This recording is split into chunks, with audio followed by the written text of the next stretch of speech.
يقول لك الحسافة على صدق الشعور، ولا الأوادم يتعوضون. تبون الصج؟ ترى مقولة بمحلها. في مشاعر تطلع منا أحيانا ودنا لو إن هي طلعت للشخص المناسب.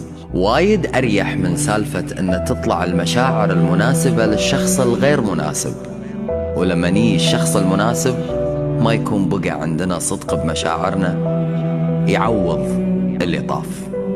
الناس يتعوضون إيه؟ رضينا ولا ما رضينا؟ يمكن ما يتعوضون بنفس القدر وبنفس المقام وبنفس المحبة، بس ترى والله العظيم وارد وايد إنهم يتعوضون بقدر أكبر ومقام أكثر ومحبة أحلى. اليوم احنا ما نترك بني آدم علشان ندور على شخص يشبهه، ولا ننهي علاقة علشان ندور على توأمها.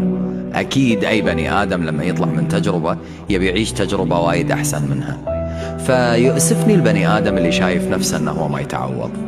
مو أنت اللي ما تتعوض، مشاعر اتجاهك هي اللي ما تتعوض. ايش كثر كنت صادق بكل شيء عطيتك إياه وقلت لك إياه وسويته عشانك، هذا اللي ما يتعوض. الوقت اللي بذلته وأنا قاعد أحاول أني أكسبك وأتقرب منك، هذا اللي ما يتعوض. أما الناس صدقوني يتبدلون. اسعى للأحسن وبتلاقي الأحسن.